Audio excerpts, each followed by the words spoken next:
Dans le petit village du Québec où grandissait le jeune garçon que j'étais, 2 cérémonies étaient obligatoires. La messe du dimanche et le samedi, la soirée du hockey.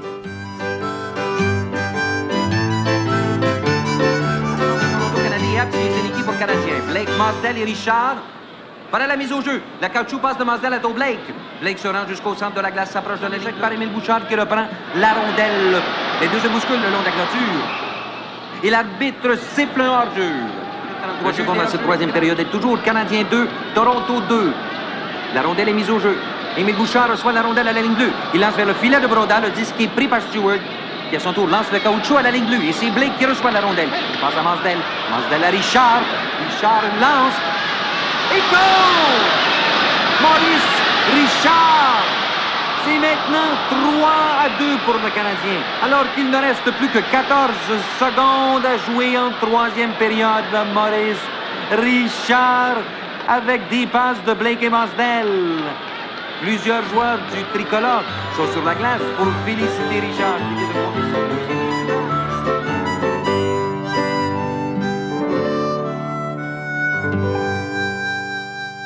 Je me souviens très bien de l'hiver de 1946.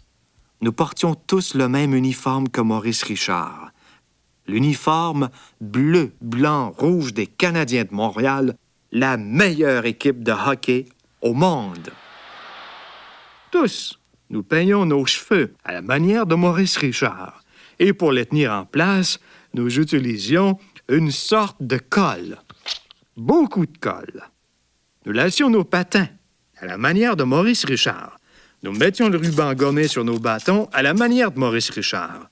Nous découpions dans les journaux toutes ces photographies. Vraiment, nous savions tout à son sujet.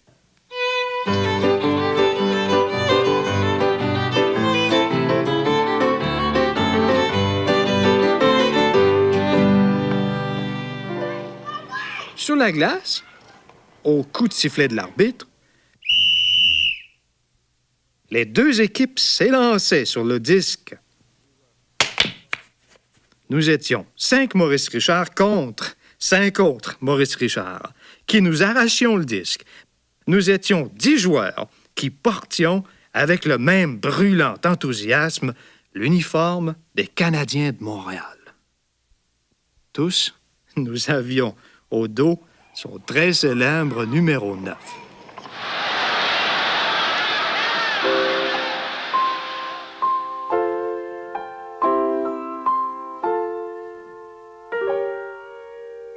Un jour, mon chandail des Canadiens de Montréal était devenu trop étroit. Il était déchiré ici et là, troué.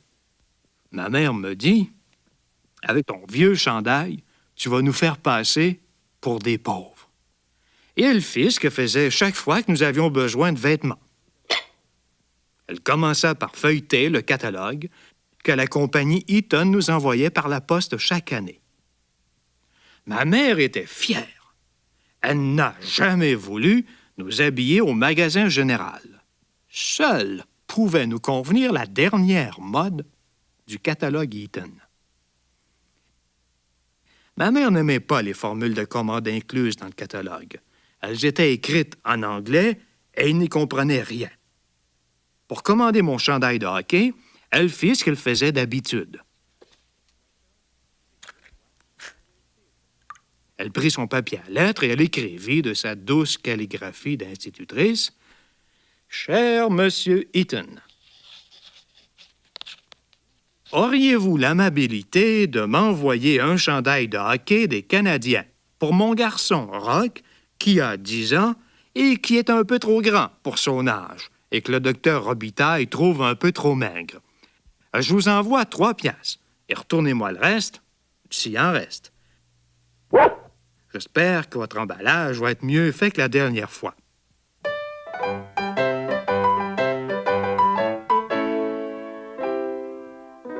M. Eaton répondit rapidement à la lettre de ma mère. 2 semaines plus tard, nous recevions le chandail. Ce jour-là, j'eus l'une des plus grandes déceptions de ma vie. Au lieu du chandail bleu, blanc et rouge des Canadiens de Montréal, M. Eaton nous avait envoyé le chandail bleu et blanc, avec la feuille d'érable au devant. Chandail des Maple Leafs de Toronto. J'avais toujours porté le chandail bleu, blanc, rouge des Canadiens de Montréal. Tous mes amis portaient le chandail bleu, blanc, rouge. De plus, l'équipe de Toronto se faisait terrasser régulièrement par les triomphants Canadiens. Les larmes aux yeux, je trouvais assez de force pour dire « Je porterai jamais cet uniforme-là. » Mon garçon, tu vas d'abord l'essayer. Si tu te fais une idée sur les choses avant de les essayer, mon garçon, tu n'iras pas loin dans la vie. Je pleurais. Je pourrais jamais porter ça. Pourquoi ce chandail-là te va très bien? Comme un gant. Maurice Richard se mettrait jamais ça sur le dos. T'es pas Maurice Richard. Puis c'est pas ce qu'on se met sur le dos qui compte. C'est ce qu'on se met dans la tête. Vous me mettrez jamais dans la tête de porter le chandail des Maple Leafs de Toronto. Ma mère eut un gros soupir désespéré. Elle m'expliqua. Si tu gardes pas ce chandail qui te fait bien, il va falloir que j'écrive à M. Eaton pour lui expliquer que tu veux pas porter le chandail de Toronto. M. Eaton, c'est un Anglais. Il va être insulté parce que lui, il les aime, les Toronto. S'il est insulté, penses-tu qu'il va nous répondre très vite? Le printemps va arriver et tu n'auras pas joué une seule partie. Juste parce que tu n'auras pas voulu porter le beau chandail bleu que tu as sur le dos. Je suis donc obligé de porter le chandail des Maple Leafs. Quand j'arrivais à la patinoire, avec ce chandail-là, tous les Maurice Richard en bleu, blanc et rouge s'approchèrent pour regarder ça. Au coup de sifflet de l'arbitre, je partis prendre mon poste habituel. Un chef d'équipe vint me prévenir que je ferais plutôt partie de la deuxième ligne d'attaque. À la troisième période, j'avais pas encore joué. Un des joueurs de défense a reçu un coup de bâton sur le nez. Il saignait. Je sautais sur la glace. Mon heure était venue. L'arbitre siffla. Il m'infligeait une punition car il prétendait que j'avais sauté sur la glace quand il y avait encore 5 joueurs. C'était trop. C'était injuste. C'est de la persécution. C'est à cause de mon chandail bleu. Je frappais mon bâton sur la glace si fort qu'il se brisa. Soulagé, je me penchai pour ramasser les débris. Me relevant, je vis le jeune vicaire en patin devant moi.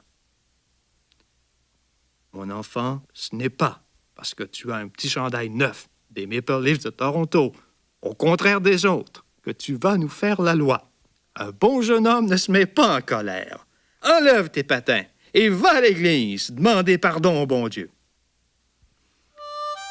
Avec mon chandail des Maple Leafs de Toronto, je me rendis à l'église. Je priai Dieu.